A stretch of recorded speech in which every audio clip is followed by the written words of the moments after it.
嗨，朋友们好，我是茉莉。在美国买房子，这个房屋验收非常重要，就是在你这个房子定好之后啊，一定要请一个有经验的验收员来帮你验收一下，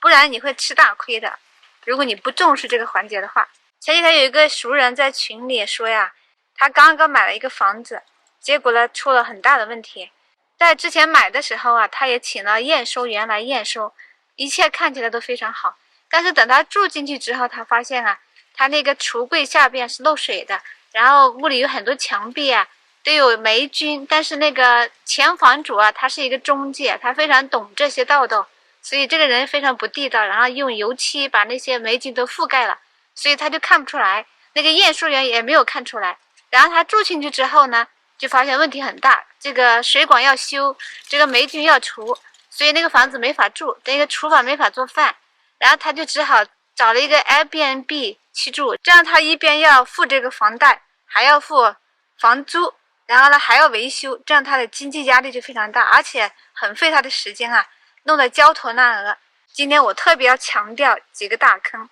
很有可能会踩到的。第一个大坑是这个房屋的地基问题。在美国呢，主要是有两种地基，一种是木板的，就是那个木板的地基。我带大家看一看我们家的地基，这个地板是木头的，这个地方有个盖，打开这个盖呢，就是可以下去人，非常小的空间，但是人可以爬着进去维修。就像这样的空间，下边人可以爬下去，维修人可以从那个洞里爬下去。所以这种地基的话，你主要是查验它这个木头是不是有腐烂，是不是有霉菌。如果后续这个管道有问题的话，还是可以下去维修的。另外一种地基就是水泥的，他们这里叫 slab。这种水泥的地基呢，它就要特别注意了，就是一定要确保它下面的管道是完好的，或者如果有问题的话，要在你装修或者是入住之前就修好，不然的话，如果以后出了问题，就需要把这个地板打开，还有可能需要把这个橱柜挪一下位置之类的，这样就非常麻烦了，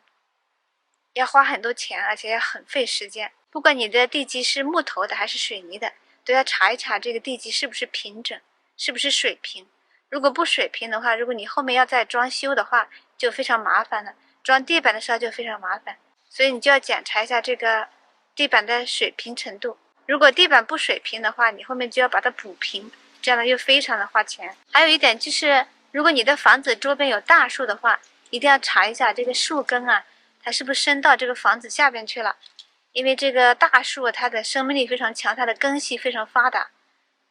之前我在欧尔根的那个房子卖掉了哈，卖了之后呢，那个买主就发现说有一棵树的树根伸到那个房子下边去了，所以他就要求我们补偿他5000块钱来把那个树根去掉。因为如果树根越长越多越长越大的话，就可能把这个地基给破坏掉。最后我们也是同意了，就给了他5000块钱。刚刚讲到了地基问题，现在顺便也讲一下这个屋顶的问题，要查验一下屋顶有没有破洞，会不会漏水漏雨。然后呢，还有一点就是要看一看这个屋顶已经有多少年了，这个年龄是多长。一般来说，美国屋顶的使用年限是30年，如果屋顶时间非常长了，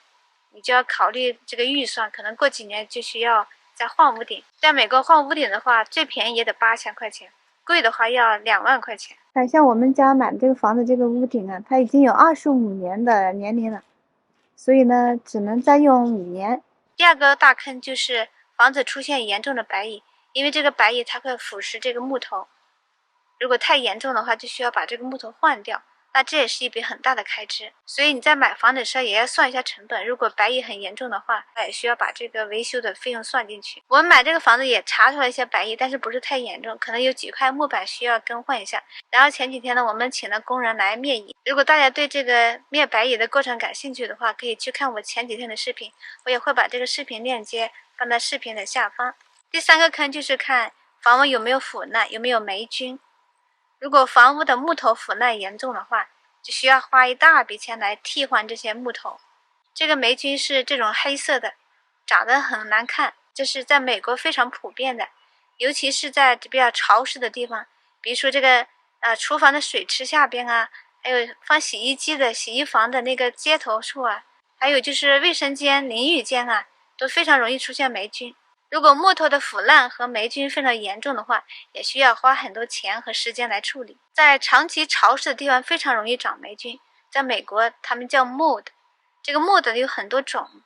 对身体都是有害的，比如说它会引起一些呼吸问题，还有过敏的问题，有的人对霉菌过敏，还有呢就是会引起肺炎。而且霉菌它对这个木头的腐蚀也是非常严重的，如果霉菌太严重了，这个木头就不能要了，就要再更换掉了，这又是一笔钱。屋子的木头如果长了霉菌的话，如果你用油漆覆盖了的话，你是看不出来的，即使是验收员他也看不出来。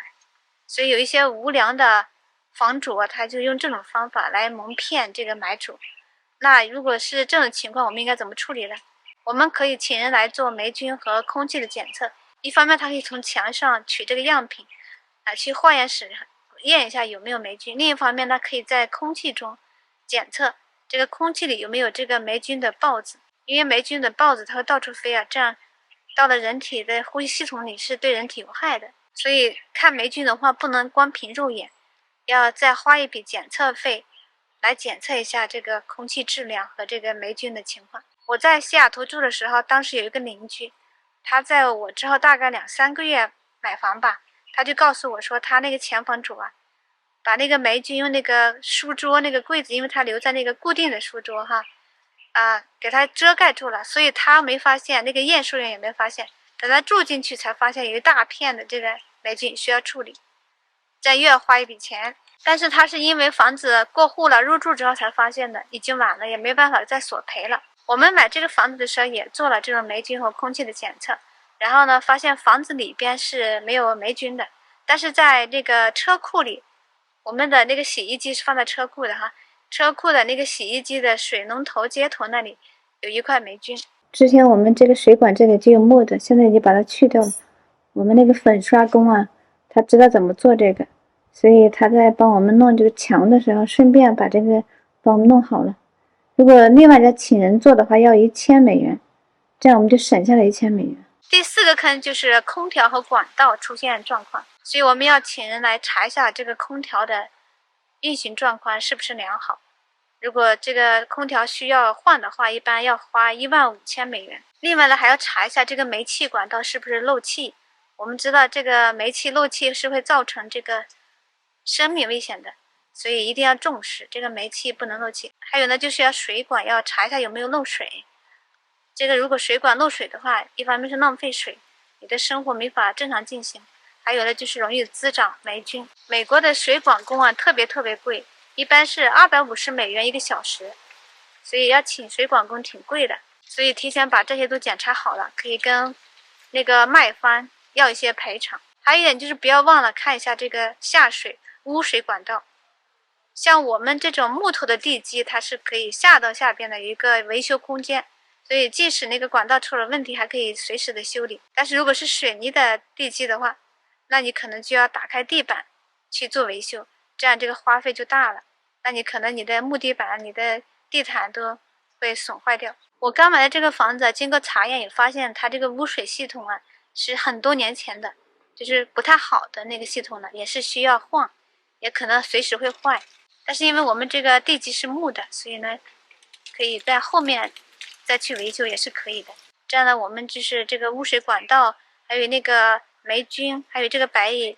要花很多钱，所以我们就跟这个房主啊，这个卖方啊提出要赔偿，然后是拿到了$10000的赔偿，就是这样就减轻了这个经济上的负担。第5个坑就是要弄清楚这个原房主这个建筑啊，所有的建筑都是合法的。因为在美国，你不管是在屋里动工还是在屋外动工，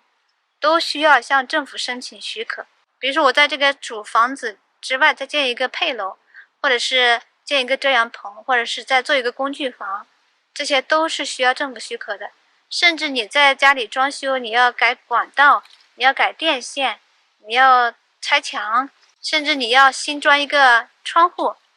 这些都是需要许可的。如果你在没有得到许可的情况下做了这些，如果你被发现了，或者是被邻居举报了，那这个罚金可是很多的呀。而且呢，他还要求你恢复原状，那你之前的装修可能就得推倒重来，这样你这个损失是非常大的。所以一定要注意这一点。但是有一些房主呢，他会有一些违规的操作，他没有告诉你。比如说之前我们在西雅图买的那个房子就有这种情况，当时他是在那个阳台上建了那个遮雨棚，非常的漂亮，非常的好看，我们也非常喜欢。但是呢之后呢，我们因为需要在屋里开一个窗户，然后就向那个政府申请许可，然后他们一查的时候就说，哎，你这里之前是没有这个遮雨棚的，怎么突然有了这个？那你这个就是非法的。然后我们就赶紧跟那个前房主联系，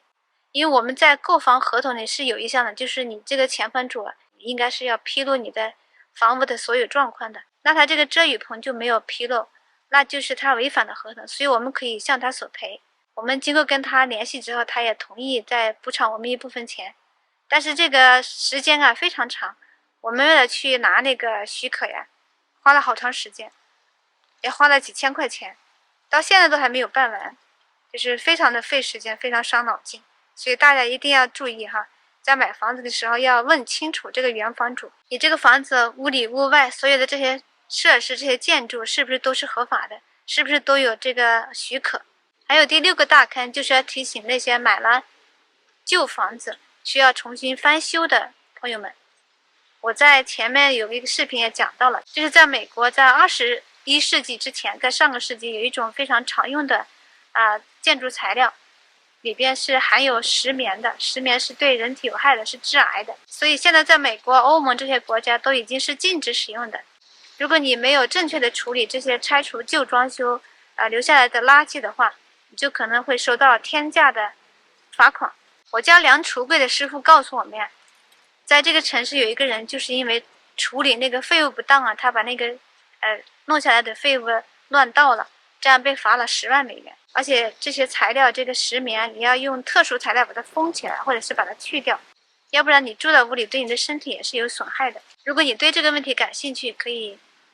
看我之前的视频，我也会把链接放在视频下方。好了，以上就是我今天分享的关于买房子在房屋验收环节必须避免的6个大坑。对于正在准备买房子的朋友来说，如果你看到了我的视频，就能减少很多损失哦。好了，今天的视频就到这里，我们下次再见。